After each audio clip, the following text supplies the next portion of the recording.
Төлөө шарты менен батир сатып алгандар Кыргыз Корея биргелешкен Алим курулуш фирмасына алданып калышканын Ош шаарынын тургундары айтып чыгышты.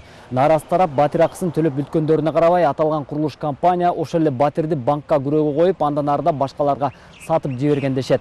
Ал эми ишкананын өкүлдөрү талаштуу маселеге сот гана чекит коерун билдирүүдө. Тараптардын пикирин кабарчыбыз Миргүл Бокошова угуп келген.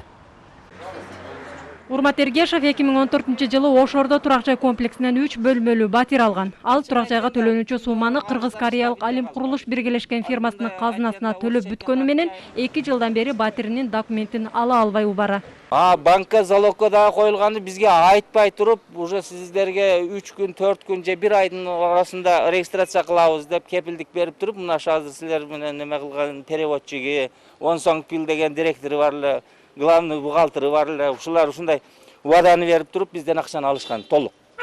Лично мен толук токком. Азыр 32 жарандын колунда компаниянын мөрү басылган эсеп дүмбүрчөктөн башка бир да кагаз жок.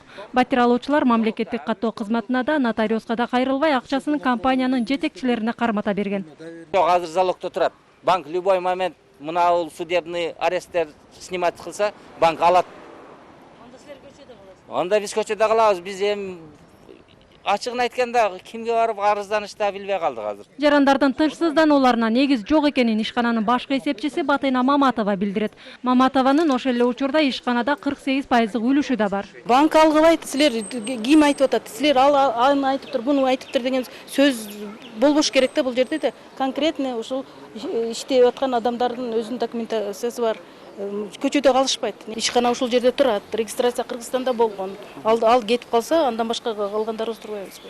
Азыр Алим курулуш компаниясынын Оштогу кеңсеси жабык. Ишкананын директору Онсонгпил 6 ай мурда өз мекенине кетип калган айтылууда. Ал эми компанияда 33% үлүшү бар делинген котормочу Залкар Боробаев бизге пикир билдирүүдөн баш тартты. Ошо корейцтер келет чечет. Онсонгпилди сотко берген кореялык 4 инвестордун арызын караган сот отуруму тараптардын келбей калышынан дагы кийинкиге жылдырылды. Писать договор купли-продажи, оформить в госрегистре. Башталган чыр жабыла элек эле ортодо жаңы фирма түзүлүп, Алим курулуштун мүлкү ошол ишканага өтүп кеткени да айтылууда. Батир алгандар Ош шаардык ички иштер башкармалыгына кайрылып, кылмыш иши козголгон. 2016-жылдын 21 май күнү Кыргыз Республикасынын кылмыш жаза кодексинин 166-биринесинин 2-бөлүмү 3-пункту менен башкача айтканда алдамчылык факты боюнча Ош шаарынын П. Айтмаматова көчөсүнүн тургундарынын коллективдүү арызынын негизинде кылмыш иши козголгон. Кыргыз-кореялык ишкана Ошордо турак жай комплексине көп кабаттуу 20 үй курарын убадалаган. Анын 4-ү курулуп, 90 батирден 66-сы сатылган. Миргүл Бокошова, Шаршен Шайымкулов, Коомдук 1 канал, Ош шаары.